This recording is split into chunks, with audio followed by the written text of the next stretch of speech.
It is the 17th century, in a coastal village of southern Europe. Dawn is breaking as dark ships glide silently ashore. Moments later, the peace is broken by shouts in unfamiliar languages and the screams of villagers dragged out from their homes. Dozens of men, women, children, bound in chains and rowed out to sea. Their destination lies across the water in North Africa, perhaps the Levant, where within weeks these Europeans will be put up for sale in a bustling slave market.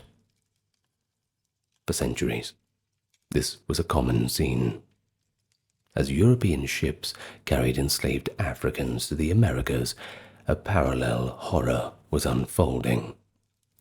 Thousands of Europeans were themselves being enslaved and trafficked within the Islamic world. This is a pretty unsettling chapter of history. It's often overshadowed by the Atlantic slave trade. But why is it so forgotten?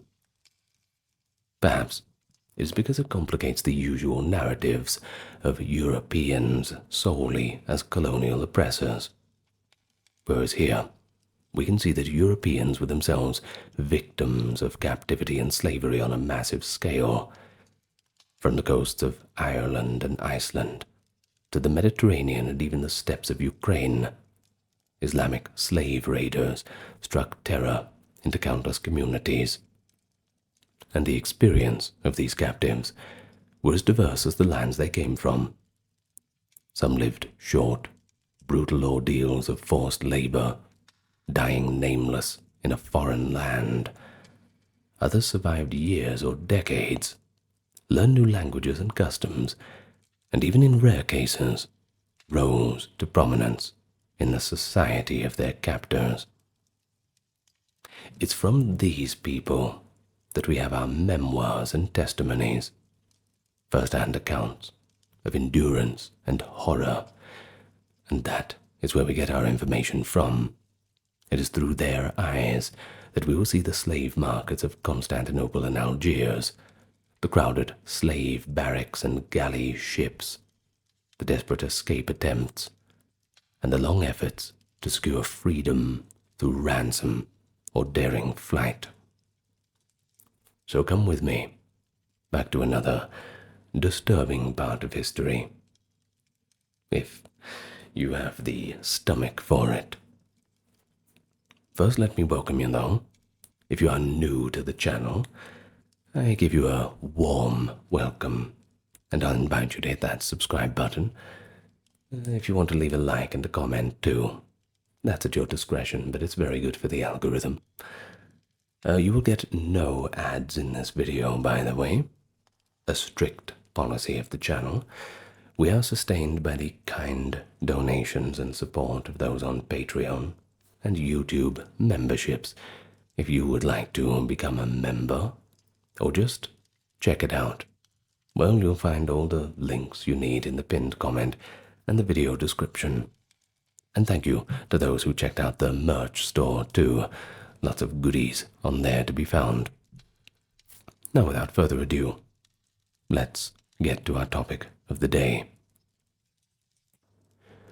If you really want to grasp the plight of European captives, it's probably best you understand the wider context of slavery in the Islamic world. It has a few different eccentricities.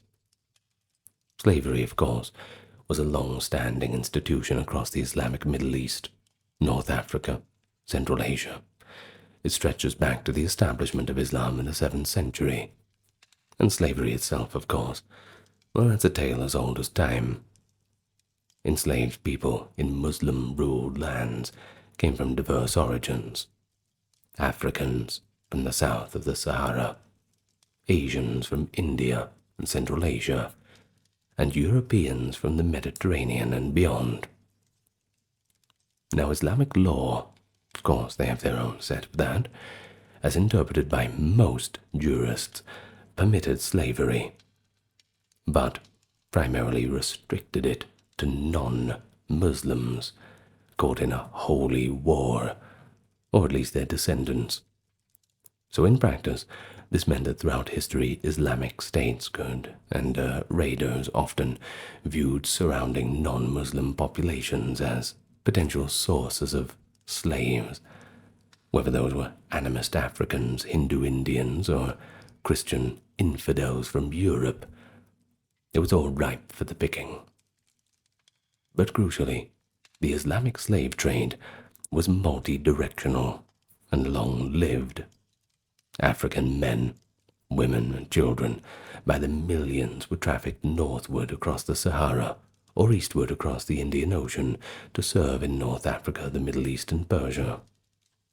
At the same time, Europeans were also swept up, especially during periods of intense military conflict between the Muslim and Christian powers.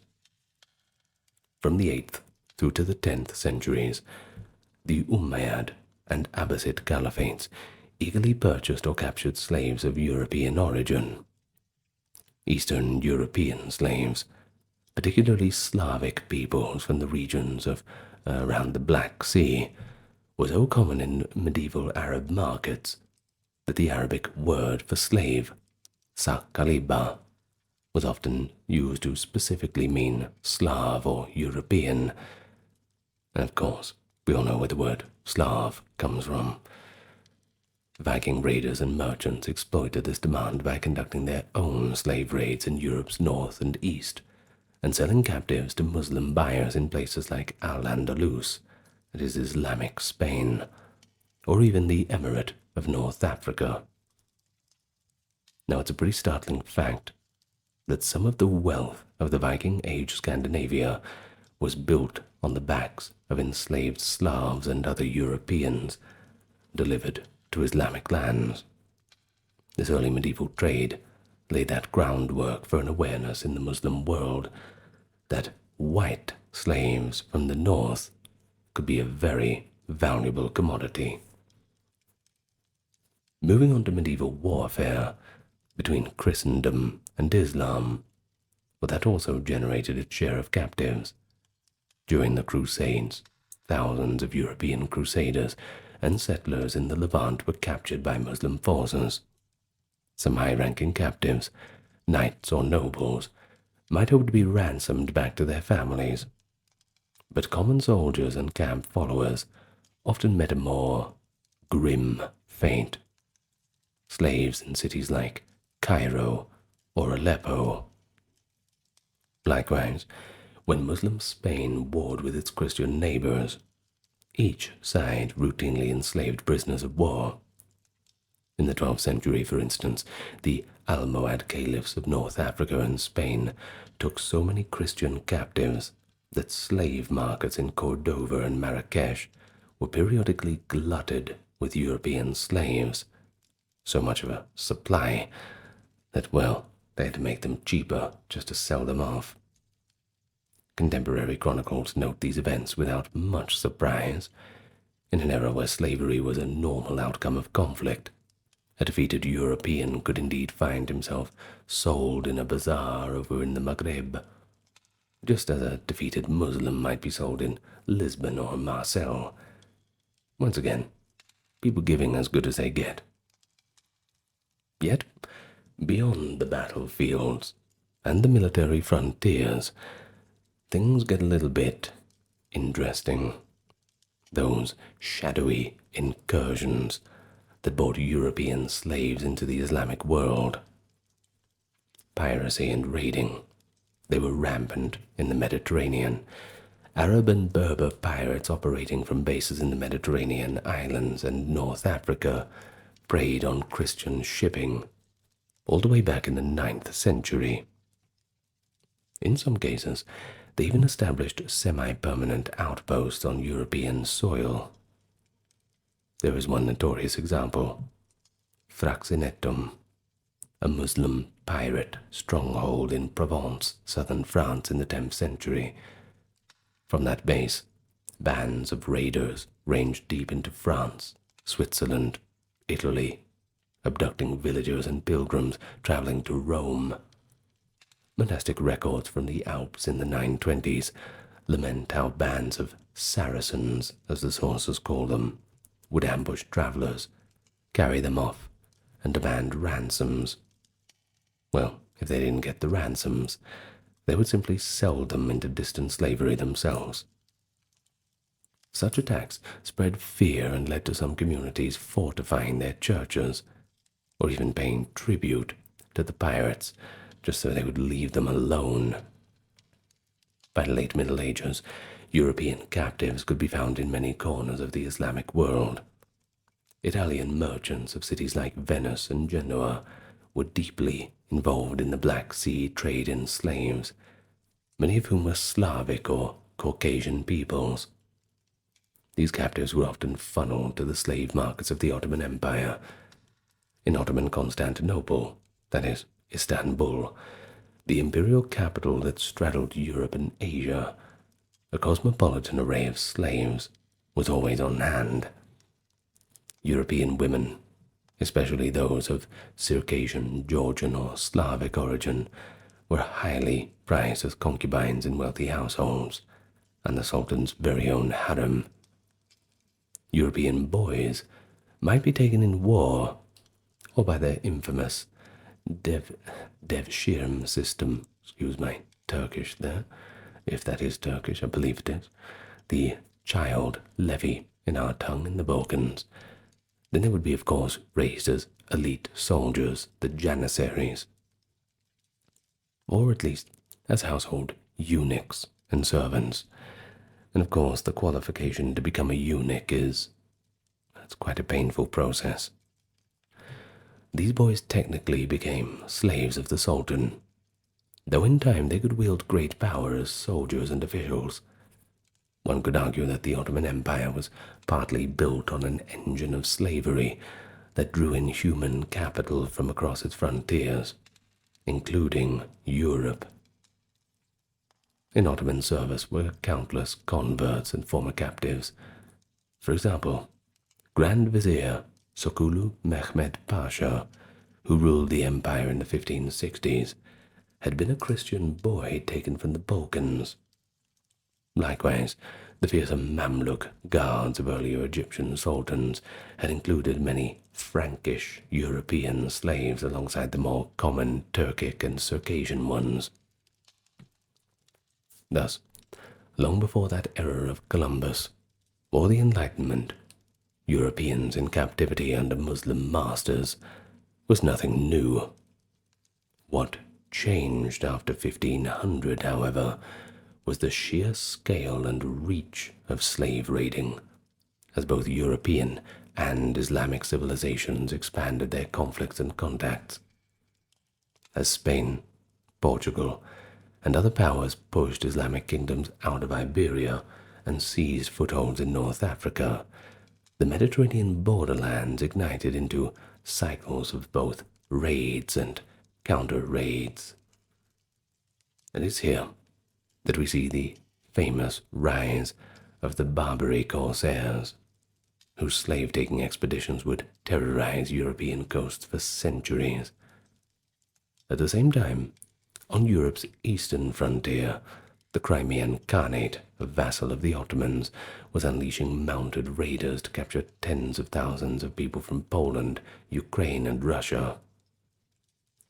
The early modern period would become a bleak heyday of European enslavement in the Islamic world, and that's our next focus.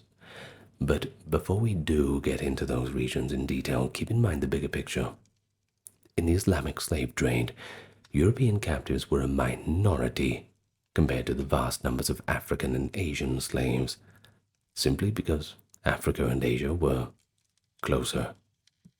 However, for certain periods and places, particularly North Africa and the Black Sea, the enslavement of Europeans became a significant enterprise, leaving deep scars both in European and Islamic societies.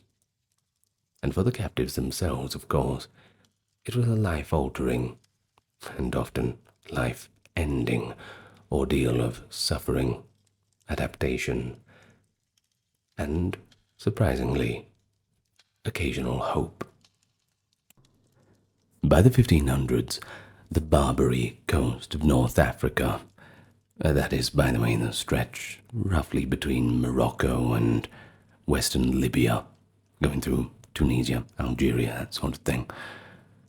Well, this area had become notorious for its corsairs, state-sponsored pirates, who prowled the Mediterranean and the Atlantic in search of plunder. Chief among their prizes were people, of course, any unlucky crew of any captured ship or inhabitants of some coastal village. Things like this. They could be adopted en masse and carried off into slavery, kicking and screaming.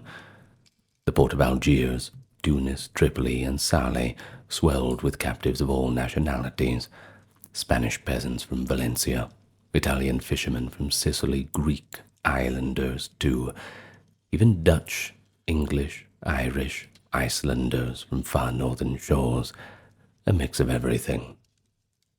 For European Christians of that era, Barbary was a byword for sudden disappearance of loved ones, and the spectre of slavery under the Moors or the Turks. But it didn't quite come out of nowhere. How exactly did this peril arise? Several factors converge for that. The Reconquista in Spain, ending in 1492, and the subsequent Spanish attacks on North African cities had displaced many Muslim fighters and navalmen who turned to privateering against Christian shipping, with a good bit of vengeance to that. The Ottoman Empire also established suzerainty over North African port cities, Algiers in 1516, Tripoli in 1551, etc., providing political backing and naval expertise, and that includes, not limited to, Ottoman Turkish captains and shipwrights, all adding their weight to the Corsair system. In addition to that, European powers were often preoccupied with their own wars, and they were only intermittently able to, or willing to, police the southern seas. Resources stretched pretty thin. Of course, the result was a kind of frontier war, albeit an undeclared one around the Mediterranean. Corsairs launched bold slave raids on coastal Europe, and European navies occasionally retaliated with bombardments or punitive expeditions. But for long stretches, especially in the 17th century, the Barbary raiders were so active that scarcely a year passed without reports of some village or ship carried to Algiers.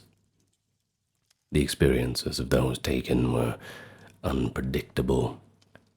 So let's follow one incident to capture the human dimension. June 20th, 1631, in the small village of Baltimore on Ireland's southwest coast, the residents awoke to a terrifying realization that armed men had snuck into the village under cover of darkness. These attackers were Barbary Corsairs from Algiers, led by a Dutch renegade turned Muslim named Murad Reis. The pirates, guided by a local informant, fell upon the town swiftly, and by dawn they'd seized over 100 people, men, women, and children, loading them onto their ships. The village of Baltimore was left nothing more than a smouldering ruin, later described as nearly abandoned for generations due to the trauma. Slave raids certainly put down the real estate prices, I assume. Well, those 107 Irish and English souls were bound for the slave market of Algiers, over 2,000 miles away. According to later accounts, only 3 of the Baltimore captives ever saw home again. The rest lived out their days as property in a foreign land. Some toiled in chain gangs, or as galley rowers. Some, particularly young women, likely ended up in harems of the wealthy Ottomans. Others might have been worked to death in the blistering heat of a North African labor camp. No fate was better or worse than the other, I suppose. The sack of Baltimore, as it came to be known, was one of the farther-flung raids, quite shocking in its reach, but it was not an isolated incident, not a one-and-done affair, that is for sure. Similar fates befell coastal settlements in Italy, Spain, France, and even as far north as Cornwall in England, and that distant Atlantic post, Iceland, was raided in 1627. No corner of Europe, within sailing distance, felt entirely safe from the long arm of the Barbary Corsairs. What awaited these captives? Well, virtually all would first experience the market, a scene of public inspection and sale of humans. Contemporary eyewitnesses describe this with remarkable consistency. European captives, often exhausted from the voyage and a bit of rough handling, would be herded into the marketplace like cattle. In Algiers, this was the Batistan. There they were paraded and auctioned to the highest bidder, a Flemish captive, Emmanuel d'Aranda, who was enslaved in Algiers in 1640, recounted the humiliating ritual in painful detail. This is a quote from his journals. "Those who wanted to buy me asked about my country, my name, and my profession. They felt my hands to see if they were hard and calloused from work, and they made me open my mouth to see if my teeth were able to gnaw biscuits on the galleys." In D'Aranda's description, an elderly auctioneer and his fellow prisoners were put in a circle, shouting for bids. Who offers more? Just like livestock, potential buyers checked their physical condition, muscles and teeth. Well, another account is by an English captive, Joseph Pitts, who was taken in the 1670s, and it confirms the scene from his own perspective. This is a quote from his writing. "There we stood from 8 o'clock in the morning until 2 in the afternoon, and had not the least bit of bread allowed to us. Many people came to take a look at us while we stood there exposed for sale. Others, who intended to buy, came to see whether we were sound and healthy and fit for work." End quote. So you can imagine the hunger, the thirst, and not to mention the anxiety those hours entailed. Sunburned Europeans, perhaps still dazed by the sudden inversion of their fortunes, were poured and haggled over by people speaking a language they couldn't understand. Do imagine the fear of it. Terrible. When the auctioneer's star finally fell, a captive's new master might be a brutal taskmaster or occasionally a more merciful owner. Much of that depended on pure luck. Some Europeans were bought by the state, the ruler of that city or province, and put to work on public projects or galleys. Others became the private property of merchants, ship owners, artisans, wealthy households. You know what the deal is.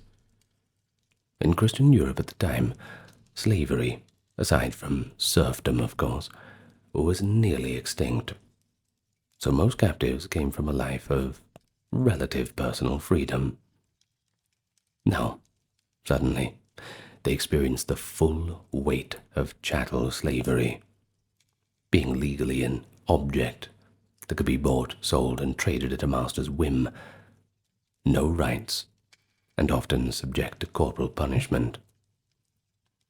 Contemporary writings frequently remark on the shock and despair this induced. The Spanish writer Miguel de Cervantes himself was a captive in Algiers for 5 years, 1575 to 80. He would later weave captivity themes into his own works. In one play he penned about Christian slaves, a character cries out that there is nothing more bitter than to live in chains, robbed of one's liberty under the sun of Algiers. Cervantes' own letters from captivity begged his family and friends to gather ransom quickly, and he attempted to escape 4 times.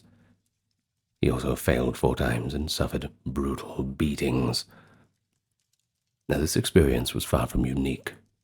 Hope of ransom or escape was often the only thing that kept captives going. However, survival would require more than hope. It required adaptation. European slaves in Barbary quickly learned that to endure, they had to adjust to a radically different climate and culture. Many were put to hard labor.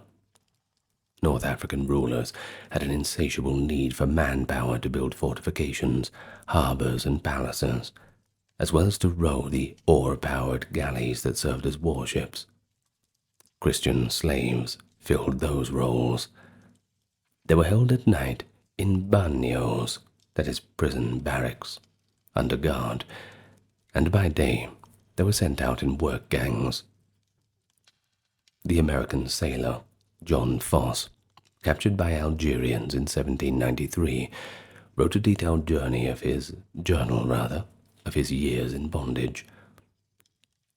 Upon arrival, Foss and his shipmates were given a scanty issue of coarse clothing and a single blanket, and then locked up in the bagnio. His first night was a rude awakening. Heavy iron fetters were riveted into each man's ankles, chains so weighty that walking was difficult. They slept on the bare stone floor. Foss recalled, "The dreadful clanking of the chains was the most terrible noise I ever heard, and never during my whole captivity did I feel such horrors of mind as on that first dreadful morning." Before dawn, an overseer's whip and shouts drove them to labor. Foss describes being led to a construction site where slaves, half-starved and exposed to the elements, blasted and hauled large rocks for building projects. On Fridays, the Muslim holy day, even more Christian slaves were driven out to join the toil, and that includes those normally kept inside workshops and households, dragging enormous stone blocks to the waterfront to repair the quays of Algiers. The labor was back-breaking, often literally so. Injuries were common, and any slave who collapsed was likely to be whipped without mercy, or just killed on the spot. As one French observer noted, galley slaves and quarry workers lived only a few years under such conditions unless ransomed. The combination of overwork, malnutrition, and abuse, it wears people down pretty quickly.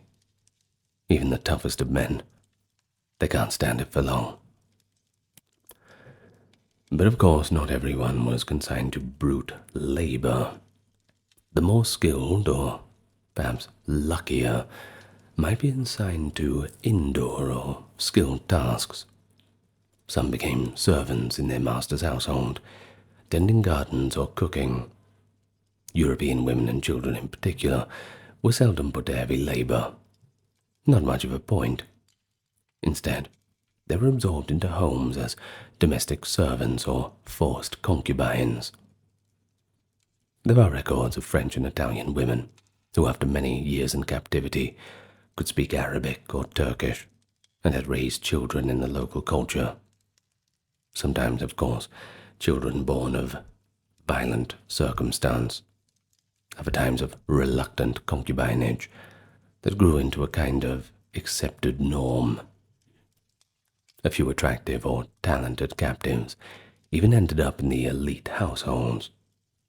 The Englishman, Joseph Pitts, for instance, was eventually taken to the imperial city of Constantinople by his Algerian master, and later sold or given to an Ottoman official. Pitts converted to Islam under pressure, and accompanied his new master on pilgrimage to Mecca, becoming likely the first Englishman to chronicle the Hajj. The Hajj being, of course, the pilgrimage to Mecca. That's what they call it in their tongue. His memoir, once he regained freedom, provides a rare glimpse of a European living outwardly as a Muslim slave. He describes the strange experience of being a Christian at heart, performing Islamic rituals in the holiest Islamic city. Then there were those captives who, through extraordinary circumstances, rose to positions of influence. A famous Barbary example is Thomas Pellow, a Cornish lad captured as a teenager, 1715. Rough start to life, that's for sure. Pellow was taken to Morocco and presented as a slave to Sultan Moulay Ismail, the powerful and notoriously cruel ruler of Morocco.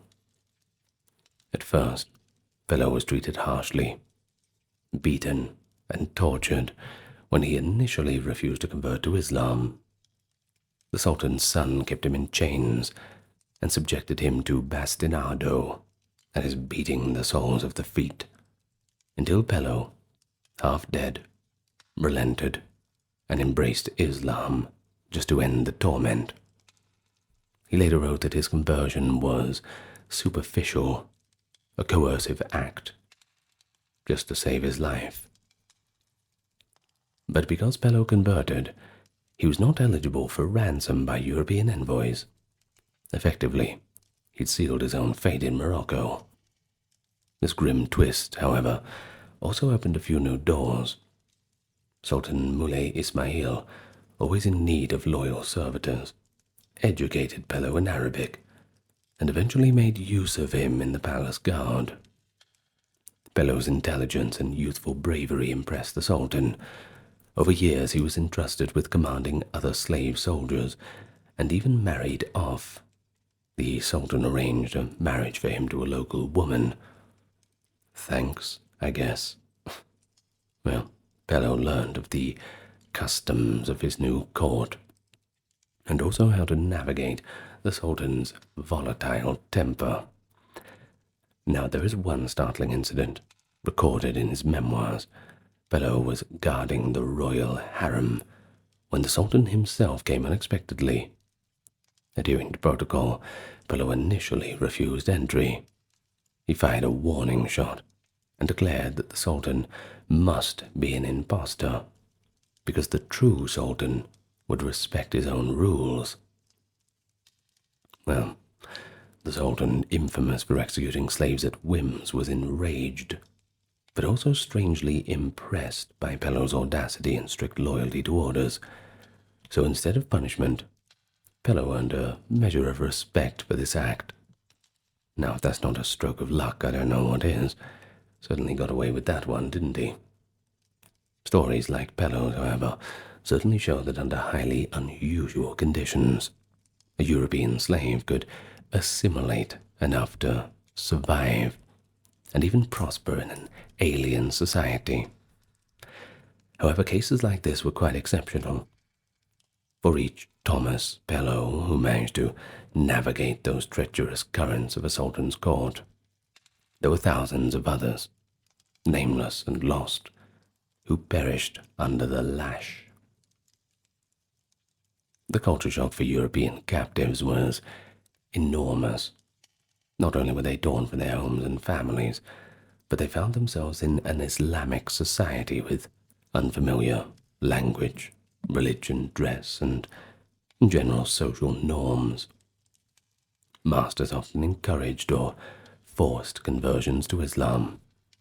From the captor's perspective, a Christian who converted was less likely to run away or be ransomed, as Christian ransom brokers genuinely only tried to save those who kept the faith. Conversion could also sometimes improve a slave's standing. He might be given lighter work, or allowed at least a few freedoms. As a result, a significant number of captives did convert, whether out of genuine conviction or more commonly to ease their burdens. These converts were known as renegades in Europe, a term uttered with a good bit of scorn. Many renegades went a step further and joined the Corsairs themselves, turning on their former co-religionists. And indeed, several of the most notorious Barbary pirate captains were renegades. The Englishman John Ward, who became Yusuf Rees, and the Dutchman Jan Janzoom Murad Rees. Two prime examples of ex-European slaves who rose to command Corsair fleets. It's a hell of a career change, that's for sure. Such figures, of course, were trumpeted by Muslim chroniclers as proof of Islam's appeal, and also condemned by Christians as traitors and apostates of the worst kind. One captive's memoir bitterly observed that these European renegades often became even harsher toward the new Christian slaves. Perhaps that was to prove their loyalty to their new masters. We can only assume. For those who resisted conversion and managed to endure, the only hope of deliverance was either ransom or escape. But escape, that was incredibly difficult. In a foreign land, a European slave stood out and faced daunting geography. The vast Sahara Desert or the sea, both barriers to freedom. Still, daring breakouts did occur. One legendary story from the 16th century tells of the English slave John Fox and a group of fellow captives in Alexandria who seized a galley and fought their way out to the open sea, sailing the stolen vessel all the way back to Europe. Cervantes and his comrades in Algiers plotted multiple escape plans, tunnels, bribing the keepers, etc. All foiled. Yet they testified to an indomitable will. In 1621, a band of 18 French slaves in Algiers overpowered their guards and fled to the Barbary countryside. Although most were recaptured, a few did make it to safety. Each successful escape, of course, was celebrated in Europe as a heroic tale of deliverance, fueling the hopes among those who were still under the yoke. But far more common than escape was ransom. Throughout these centuries, an entire system and economy of ransom sprung up to handle the redemption of captives. In European Catholic countries, religious orders such as the Trinitarians or the Mercedarians specialized in collecting alms and traveling to North Africa to negotiate the release of Christians under slavery. These friars in their humble robes became familiar sights in the slave markets of Algiers and Tunis, where they haggled with slave owners for the price of freedom. The negotiations, I'm sure you can imagine, were quite grueling. North African governors knew well that Christian nations valued their countrymen, and sometimes they would hold out, negotiating for exorbitant sums. One French Trinitarian, Father Pierre Dan, visited Algiers in the 1630s and managed to ransom 42 French captives in one mission, an act he proudly recounted in his book, The History of Barbary. He described the heart-rending scenes of liberation, how long-suffering prisoners broke down in tears and kissed the robes of the friars who freed them, and how some hardly remembered how to speak their native tongue after years in captivity. But it wasn't all good news. Father Dan also lamented how many slaves remained. He reported seeing thousands of Christian slaves in Algiers alone, identifiable by the heavy iron rings riveted around their ankles. Families of captives would sometimes bankrupt themselves to raise the ransom money. In Protestant England and America, too, societies formed to collect donations for redeeming countrymen from Mohammedan bondage. It was a slow process, and very uncertain. Many died before their ransom could be arranged, and some were ransomed only to find themselves strangers in their homeland after decades of being away. While the Barbary Corsairs ravaged the coastal west, another vast slave-capturing apparatus operated in Eastern Europe under the protection of the Ottoman Empire and its Tatar allies. Here, the epicenter was the Crimean Khanate, a Turkic Muslim state based in Crimea on the Black Sea. For over 3 centuries, systematically raided the broad plains of Ukraine, Poland, Lithuania, and southern Russia. The goal was human slaves. Crimean Tatars supplied the Ottoman slave markets with a steady stream of captives, in numbers that dwarfed even the Barbary output. We can estimate that between 1500 and 1700, the Crimean Tatars may have enslaved well over 1 million East Europeans, Ukrainians, Russians, Poles, Lithuanians, and others. Now, this dreadful commerce was sometimes called the harvest of the steppe, as Tatar horsemen would swoop in during the agricultural season, taking away the villagers instead of crops. The raids were orchestrated with chilling efficiency. A Tatar raiding party, often several thousand cavalry strong, would ride out across the steppe, often under the guidance of experienced clan leaders. They bypassed fortified towns and targeted defenseless villages in rural districts. Surprise was the key. They struck in the pre-dawn hours, surrounding settlements so that few could flee.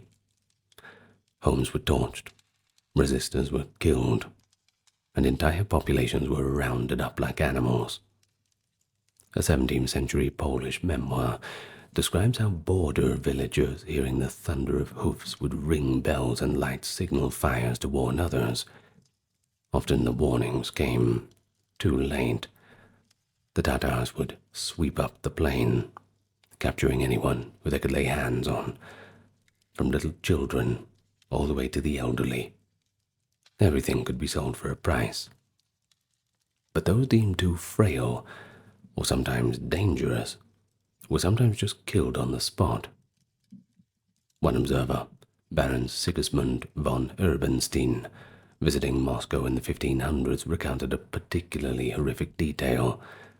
A quote from his journals: "Old and infirm men, who will not fetch much at sale, are given up to Tatar youths as much as hares are given to whelps, essentially handed over to young warriors for killing practice." Can you believe that? Trying to break in, moving that psychological barrier around murder. Terrible.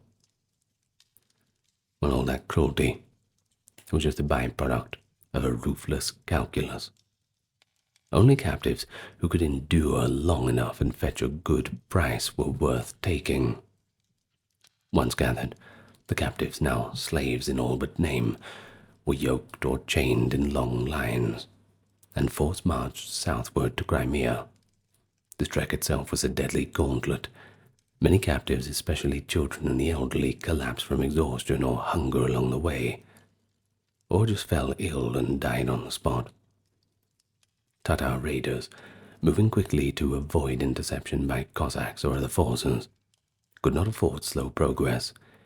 If the captives couldn't keep pace, often they were simply killed.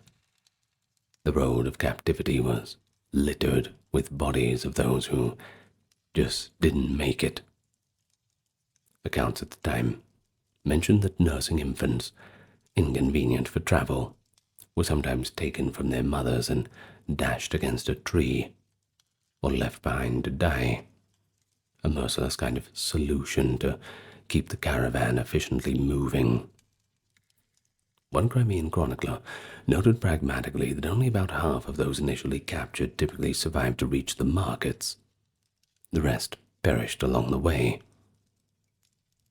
Arrival in Crimea's slave markets, particularly the port of Kaffa, which today is called Feodosia, well, that marked the next phase. Kaffa was a major hub where slave merchants from throughout the Ottoman Empire gathered to buy human merchandise. Here, just like in Algiers, the captives would be displayed, examined, auctioned.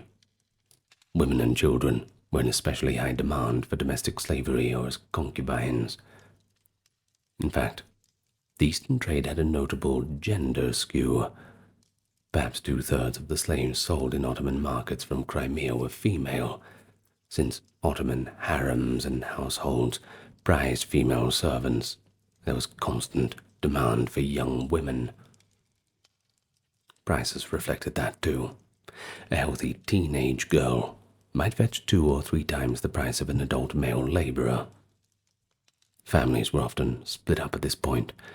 A mother might be sold to a pasha in Istanbul, while her son bought for a farm in Anatolia. Of course, you can imagine the scene. Pretty heartrending. One missionary visitor recounted seeing children wailing for their mothers who had been sold to different buyers, cries ignored as they were dragged off by their new owners.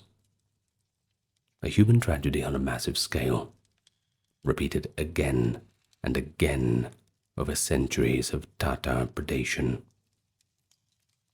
For Eastern European captives, life under Ottoman rule took various forms. Many able-bodied men captured by the Tatars ended up as galley slaves in the Black Sea Fleet, or laborers on the great construction works of the empire. Others were funneled into the Ottoman war machine in a different way.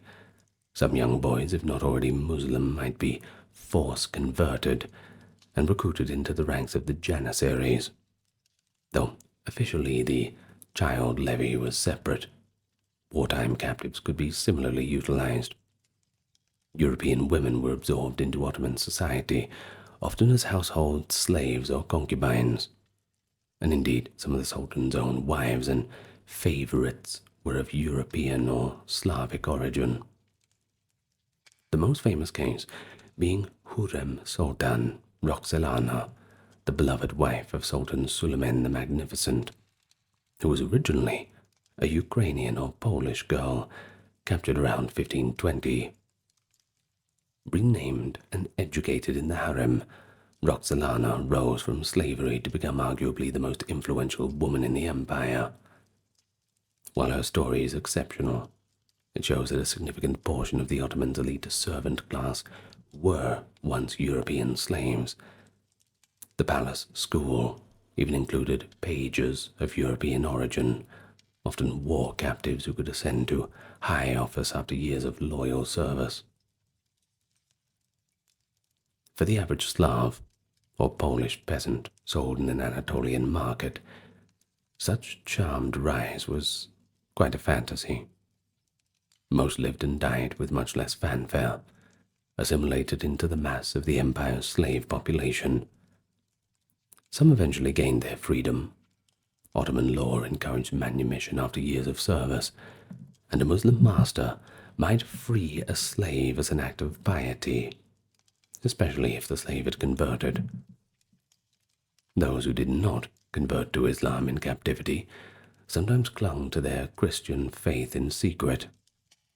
In remote Anatolian villages, travelers occasionally encountered pockets of enslaved Ukrainians or Poles who still whispered Christian prayers at night or passed down European lullabies to their children, even as they labored by day as farmhands in a Turkish-speaking land. The relentless slave raids of the Crimean Tatars became a fixture of Eastern European life. Of course, this profoundly affected the region. Entire border regions in Ukraine were depopulated, one from slaving or two from people fleeing out of the fear of it. Polish and Russian governments built extensive border fortifications, watchtowers, palisades, all the rest, and established Cossack militias to try and fend off the raiders. And it has been noted that these areas developed a kind of frontier psychology. Well, what do I mean by that? Effectively a culture of quick mobilization, constant watchfulness, and fatalism in the face of a recurring disaster. The memory of Tatar raids left deep imprints in Ukrainian folk songs and Russian literature. Even into Tolstoy and Pushkin's time, characters spoke of someone vanishing with the Tatars as a folk memory. One 18th century Ukrainian lament song has a mother weeping for her sons that have been taken beyond the dark waters and are lost to her forever. The dark waters, of course, being the Black Sea. In the Crimean slave system, too, ransom played a role, though it was less formally organized than in the Barbary sphere. Often, Tatar raiders would accept ransom on the spot from a captured nobleman or town, threatening to enslave everyone unless they were paid off. The Russian and Polish states occasionally ransomed large numbers of their subjects via emissaries to Crimea, essentially buying back prisoners to resettle them.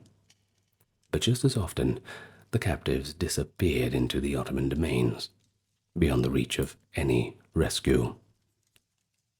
When the Tsar of Russia, Peter the Great, conquered the Crimean Khanate's territories in the late 17th and 18th centuries, he reportedly liberated thousands of recent Russian captives from slave pens in Kaffa and Perekop. These freedmen's tales of suffering further fueled Russian resolve to end the Tatar power for good. And good riddance to that, I'm sure we can all agree. Well, it's important to think about how the enslavement of Europeans was justified and also perceived by the societies that practiced it. In the Islamic world, the enslavement of non-Muslims was framed as simply a part of jihad, a legitimate, holy war against the infidels. While many Corsair or Tatar raids were motivated by as much profit as piety, religious rationale was never far behind.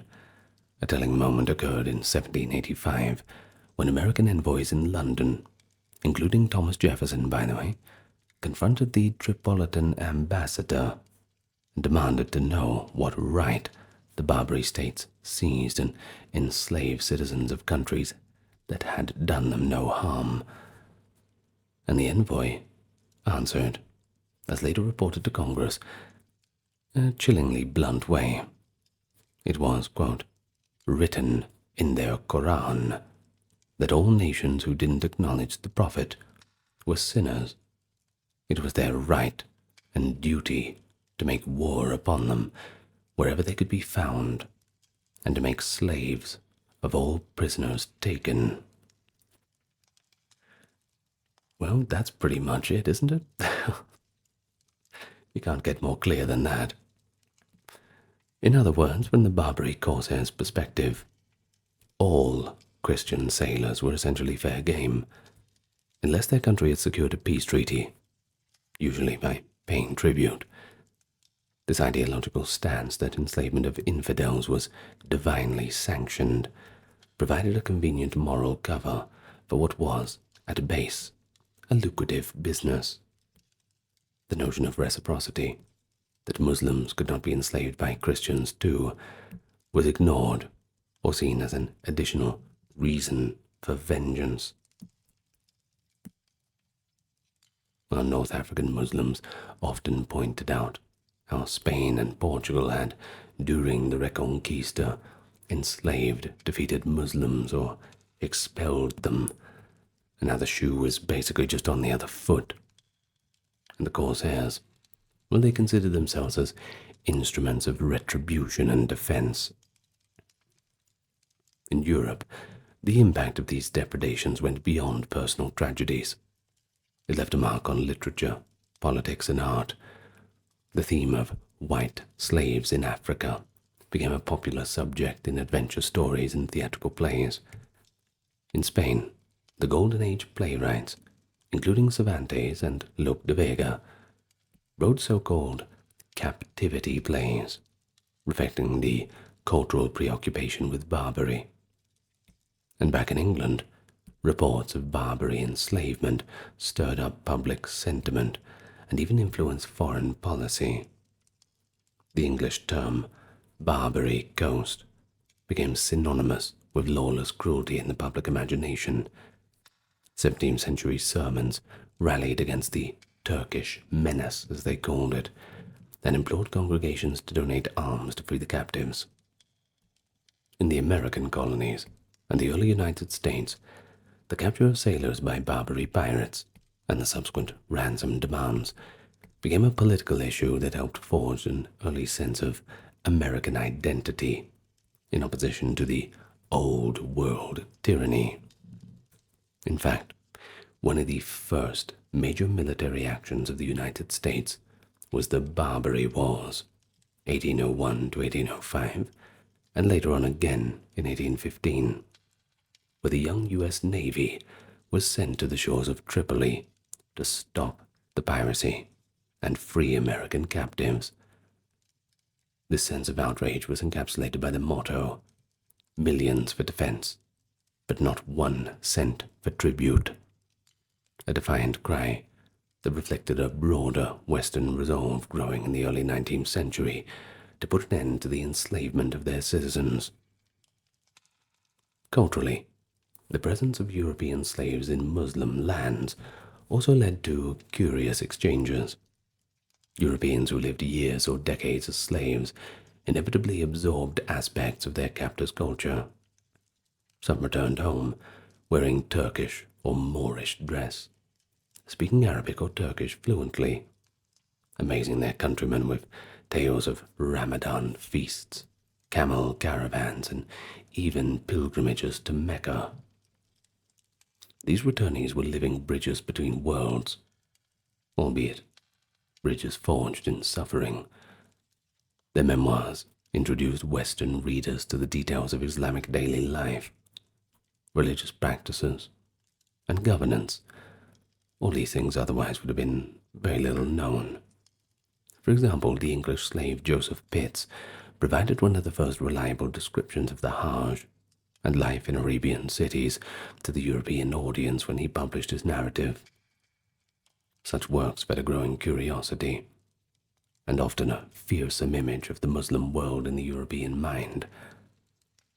They could also be seen as early contributions to Orientalist literature, framing the Orient as both cruel and exotic at the same time.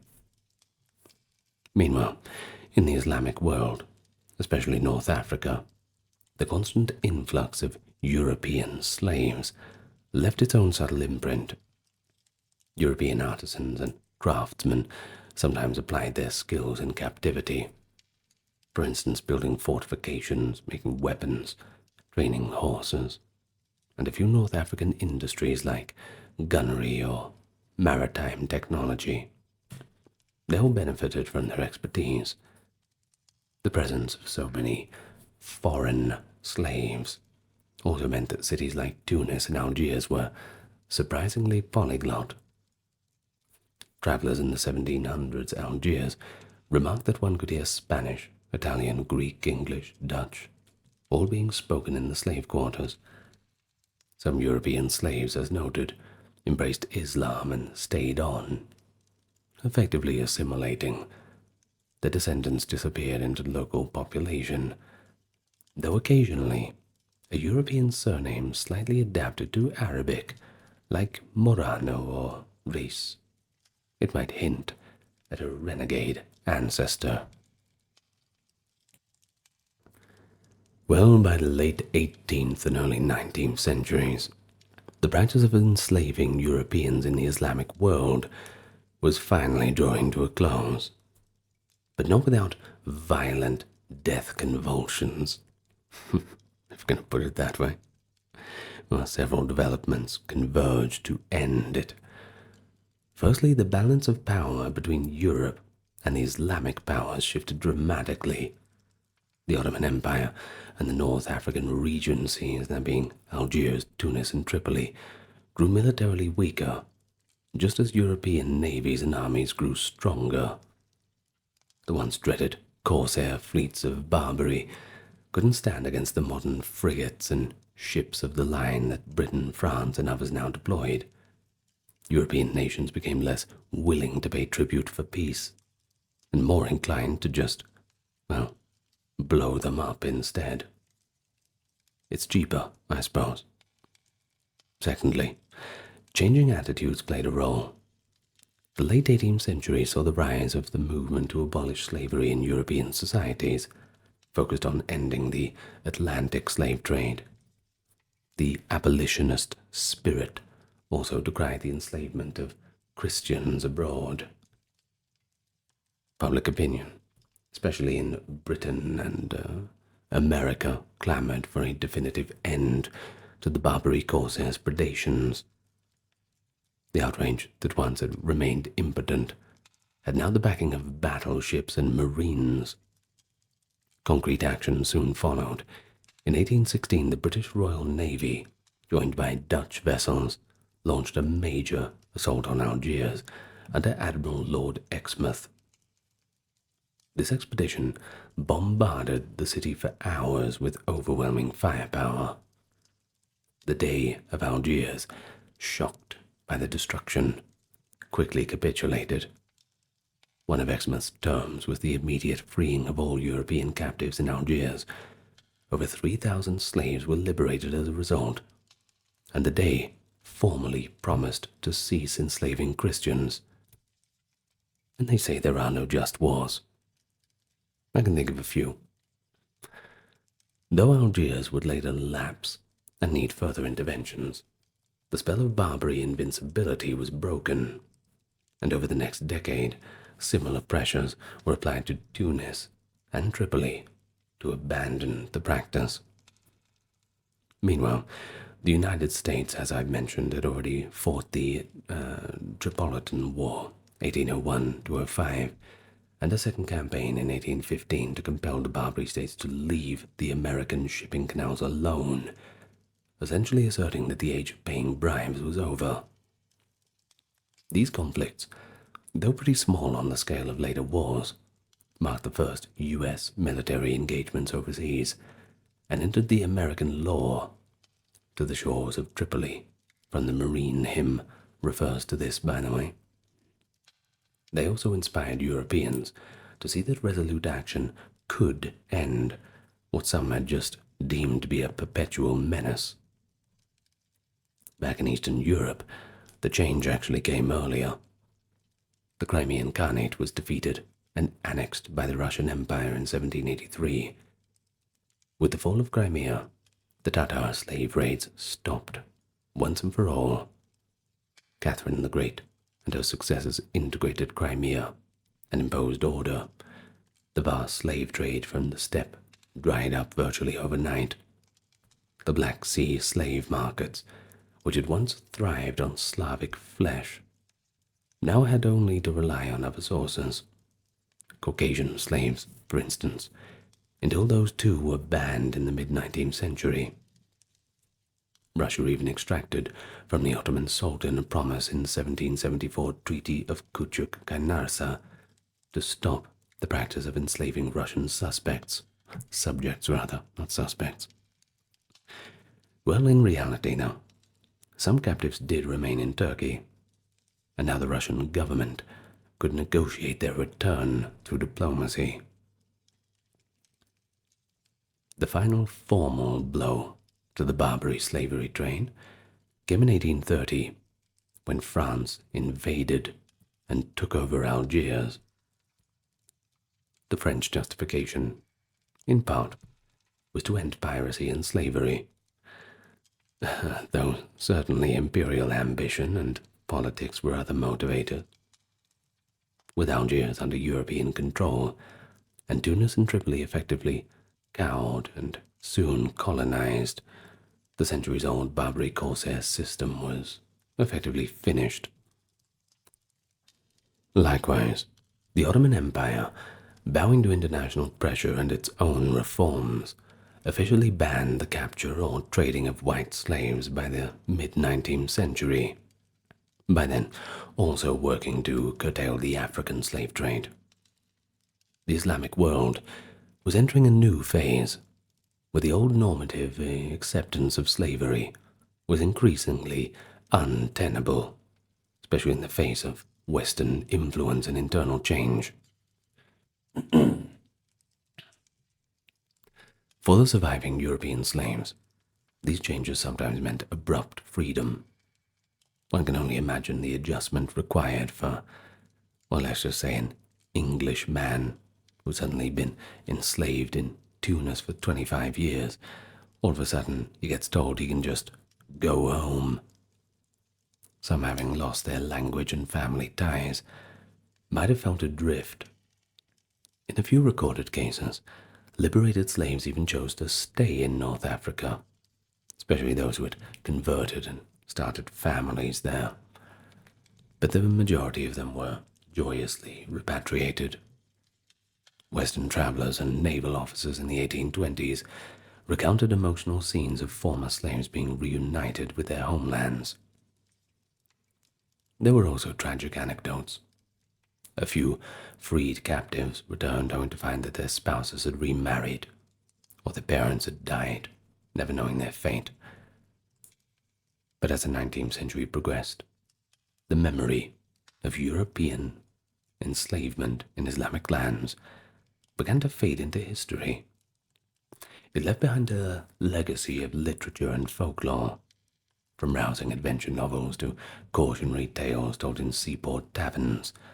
The Corsair raids that once emptied villages became the stuff of legend, even while the same era's transatlantic slavery, with Europe now in the role of slaveholders, drew the world's attention and moral outrage. I suppose, in the twist of fate, Europe's focus shifted to abolishing slavery in its own colonies in Africa, and eventually, the Islamic world too largely abolished slavery under European colonial pressure, or modernizing reforms by the end of the 19th century. Yet, the stories of the European captives, they should not be lost. Their experiences remind us that history is not simply a tale of one civilization aggressing upon another. It's a web of mutual interactions, sometimes with each side at different times playing the oppressor or the victim. Everyone has their turn to play their part. The European slaves in Islamic lands suffered a fate that, for them, was as catastrophic and traumatic as any other enslaved person. They grappled with the annihilation of their former identity, the daily brutality of servitude, and the longing for freedom. Some left unforgettable first-hand accounts. Others could only etch a name or a prayer on the stones of a barracks, hoping someone might remember them. Through those voices that survived, I think we can paint a pretty good portrait of their world, one of chains and courage, faith and despair, cruelty and sometimes even a bit of compassion. And so to finish up today, just consider that the abolition of white slavery in the Islamic world was in part a result of European power. And yet, it did not immediately end all slavery there. Millions of African slaves remained in bondage in Muslim lands well into the late 1800s. Similarly, Europe would soon turn its colonial eye toward Africa and Asia with renewed vigor. In that sense, the end of one system of slavery intersected with the rise of new forms of domination. The history of Europeans enslaved in the Islamic slave trade is thus not an isolated story, but a chapter in a larger human saga. Slavery, freedom, and ceaseless moral struggle over the dignity of man. Well, I think that's about it for today. Did you enjoy it? Not sure what there was to be enjoyed, but there was certainly a lot to be learned. Thank you very much for listening. I really do appreciate you spending over an hour with me. Perhaps next time somebody brings up these issues, you can use some of what you've learned today. But who am I kidding? You're probably just asleep anyway. In which case, I hope you're having a lovely dream. Now, before I go, I'm going to thank my top-tier patrons who kept the whole thing ad-free for you. You might want to thank them in the comments too. Alright, so it's Kimberly, Christine, Sally, Ember, Susan, Cameron Legitmus, Kerry, Charlene, Lynn Therese, Katiana, Nicholas Ulfednir, Alexander, Charles, Christine, Dr. Neuronerd, Erin, Jaden, Jim, Jeffrey, Jessica, Madeline, Melissa, Orthodox Review, Scott, Shell, Wendy, Josie, Sarah, Ryan, Thor, Cameron, Stefan, Kevin, HMSHH, Crystal, Dalbury, Anthony, Lucy, Brandon, Gugu Bubonic, Nicholas, Craig, Nephthys, Alexander, Gokhan, Benita, Dorsey, Claire, Carol, and Courtesy. Thank you so much, and thank you for listening. As always, I wish you all the best, wherever and whenever you are listening, and I will see you in the next video. Lots of love to you all. Farewell for now.